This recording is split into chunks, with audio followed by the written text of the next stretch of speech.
تیسری بات یہاں پر یہ ہے کہ حضور صلی اللہ علیہ وسلم کی وفات تک کبھی حضور صلی اللہ علیہ وسلم نے بھونی ہوئی بکری کو نہیں دیکھا. یہ بھی بخاری شریف کی روایت ہے.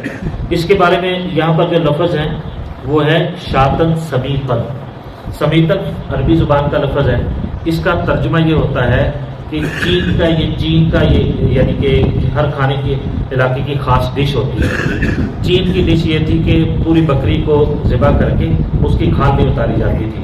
جیسے پائے بھونتے ہیں نا کھال سمیت، پائے بھون کر اس کے بال جلا دیے جاتے ہیں، اسی طریقے سے اس بکری کے بال جلا دیے جاتے تھے، چمڑے سمیت اس کو سٹیم کیا جاتا تھا بھاپ کے اندر. اور یہ چین کی بڑی زیادہ مرغوب قسم کی ڈش سمجھی جاتی تھی. تو حضور صلی اللہ علیہ وسلم نے اس طرح کی یعنی کہ کھانا کبھی بھی زندگی میں نہیں کھایا یہاں تک کہ حضور صلی اللہ علیہ وسلم کی وفات ہو گئی. یہ حضور صلی اللہ علیہ وسلم کی زندگی کی سادگی ہے کہ حضور نے خود بھی سادگی کو پسند فرمایا، اپنی امت کو بھی اس کی تعلیم دی، ترغیب دی. اور حضور صلی اللہ علیہ وسلم کے بعد حضرات صحابہ کا بھی یہ معمول رہا. حضرت عمر فاروق رضی اللہ تعالیٰ کے پاس ایک دفعہ کھانا کھا رہے تھے کہ پرانی روٹی تھی، اس کو پانی کے اندر ڈالا ہوا تھا، جیسے اکڑ جاتی ہے نا، خشک ہو جاتی ہے اور وہ پتھر بن جاتی ہے. پھر اس کو پانی کے اندر ڈالا تھا، بھگو کر نرم کر کے کھا رہے تھے. تو ایک صاحب ان سے صحابی تھے، دوسرے ملنے کے لیے آئے. حضرت عمر رضی اللہ عنہ کو بھی کھانا پیش کیا.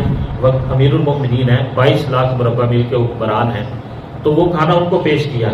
تو انہوں نے منہ میں ڈالا تو چبایا نہیں گیا، یہاں تک کہ انہوں نے اگل دیا باہر اور کہا کہ امیر المؤمنین نرم کھانا بھی تو کھا سکتے تھے، اس سے تھوڑا نرم تو ہو سکتا تھا.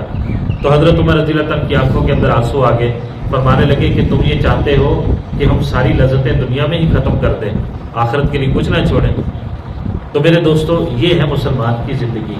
جب سے ہم عیاشیوں، تن آسانیوں اور خواہشات کے پیچھے دوڑے ہیں، پوری دنیا کے اندر ہم رسوا اور ذلیل ہو کے رہ گئے. ہمیں اپنی زندگی کو سادہ بنانا پڑے گا. اللہ اور اس کے رسول کی طرز اور ان کی سیرت پر ہمیں آنا پڑے گا.